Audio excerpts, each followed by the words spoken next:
আমরা দেশের শান্তি শৃঙ্খলা রক্ষার কাজে এখনো ডিপ্লয়েড আছে। 2024 সালে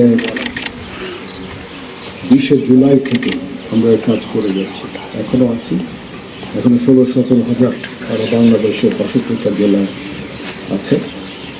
তো আমরা অনেক সৈনিক আমরা উইথড্র করেছি, বাট এখনো সম্পূর্ণ উইথড্র হয়নি। ইনশাআল্লাহ আমরা আশা করছি যে কিছু সময়ের মধ্যে আমরা সবাই ব্যারাকে ফেরত আসতে পারবো। তারপরেও দেশের প্রয়োজনে আমাদের কিছু কাজ করে যেতেই হবে, যতক্ষণ পর্যন্ত সরকার আমাদের চাইবে আমাদেরকে মাঠে থেকে বিভিন্ন কাজ করা। যেমন এখন ফুয়েল ডিপোগুলোতে আমাদের ডিপ্লয়মেন্ট আছে। এরকম টাইম টু টাইম বিভিন্ন কাজে আমাদের হয়তো সরকারকে সহায়তা করতে হবে।